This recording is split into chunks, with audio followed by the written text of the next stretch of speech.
Estamos aquí convocados frente a la puerta del Tribunal Supremo, que es el futuro que esperamos y deseamos y vamos a trabajar sea el futuro político de Pedro Sánchez. Me gustaría empezar con varias preguntas. ¿Existe algún derecho o libertad en España que no haya sido vulnerado por el gobierno de Sánchez? ¿Existe alguna institución democrática que no haya sido puesta bajo el control absoluto de Sánchez, de su partido y de su gobierno?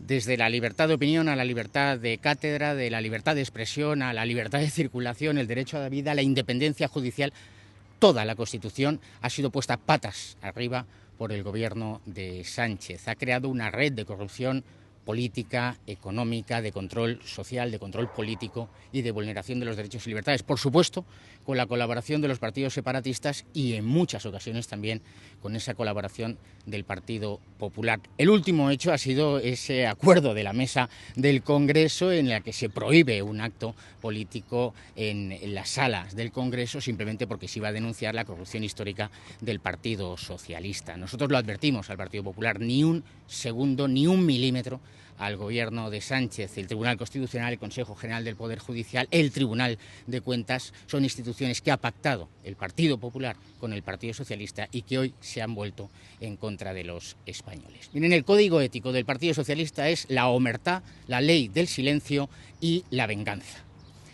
Esta semana hemos conocido el procesamiento del hermano de Pedro Sánchez y de la cúpula del Partido Socialista en Extremadura por tráfico de influencias, nombramiento ilegal y prevaricación administrativa. ¿Cuál ha sido la reacción del Partido Socialista? Obligar a 5 candidatos en la lista de las elecciones regionales a renunciar a su condición para aforar, proteger y crear una sensación de impunidad para el señor Gallardo, presidente de la Diputación de Badajoz, imputado, procesado también en la misma causa. Quiero anunciar, por supuesto, que Vox mañana mismo, o hoy mismo en realidad, va a presentar ante la Junta Electoral de Extremadura el correspondiente recurso contra los actos en virtud de los cuales ha reconocido las renuncias de 5 candidatos y el nombramiento del señor Gallardo. Es un auténtico fraude de ley, un abuso de derecho, un insulto a nuestra ley electoral y a la propia democracia. Si Felipe González acabó con la separación de poderes, Sánchez va a acabar con todo vestigio de democracia, de independencia y de libertad de las instituciones. Pero hemos visto esa ley del silencio y esa vendetta de Sánchez en todos los procesos. Los ataques al juez Peinado, que lleva la causa, la instrucción contra su mujer, ataques personales, insultos, utilizando a medios de comunicación ensobrados. Y sin embargo la Audiencia Provincial confirma que la instrucción del señor Peinado es escrupulosa, como hemos dicho desde el momento. Cuando se investiga al fiscal general del Estado, el fiscal general del Estado reacciona con una reforma del estatuto fiscal para controlar absolutamente ya a todos los fiscales de España. Cuando se persigue judicialmente a ministros del gobierno, como el señor Ábalos, secretario de organización del Partido Socialista, implicado también con el señor Koldo, con Aldama, la corrupción empresarial, esos 500.000 euros en maletas que ahora esperamos que el Tribunal Supremo continúe en la instrucción para verificar si ha habido esos pagos ilegales, el señor Cerdán ya implicado también en otra causa. ¿Cómo reacciona el Partido Socialista? Pues poniendo al Tribunal Constitucional, al Tribunal de Cuentas a su servicio para atacar a Vox y mentir al respecto de una falsa financiación irregular.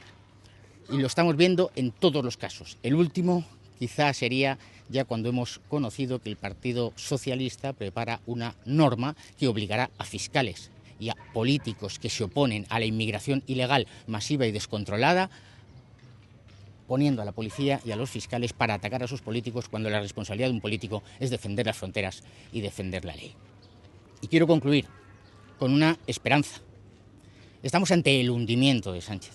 Un hundimiento que va a ser largo, que va a ser costoso y que va a ser duro, que va a traer persecución a la oposición, a los periodistas que no se plieguen a las exigencias de Sánchez o de los jefes de sus medios de comunicación, a los fiscales y a los jueces que aún siguen siendo valientes. Pero vamos a acabar con Sánchez. Igual que Felipe González y su régimen de corrupción cayeron, también va a caer el régimen de corrupción de Sánchez, pero para eso necesitamos que no cerrar ni un solo acuerdo con Sánchez. No podemos, repito, darle ni un solo milímetro. Y concluyo con ese apoyo a la convocatoria de los jueces y de los fiscales para un paro, para, si no me equivoco, el día 11 de junio. Hay que apoyarles, todos los abogados, todos los funcionarios, todos los españoles tienen que ser conscientes de que no se trata de proteger una posición de privilegio de jueces y fiscales, sino de defender a aquellos que han de garantizar nuestros derechos y libertades. Hoy es Vox la que es atacada a través de ese proyecto de ley que pretende prohibir la acusación popular de los partidos políticos. Pero los españoles tienen que ser conscientes de que si no existiese esa acusación popular, ni el hermano de Sánchez estaría procesado, ni la mujer de Sánchez estaría investigada, ni estaría investigado Koldo, ni estarían investigados el resto de ministros en causas judiciales, ni, por supuesto, el fiscal general del Estado. La acusación popular es garantía de la libertad y de la democracia en España, como lo es también que los jueces y fiscales puedan desarrollar su actividad con plena libertad. Vamos a hundir a Sánchez, ese es el camino, y que termine aquí, ante el Tribunal Supremo, rindiendo cuentas de todas sus fechorías cometidas contra España.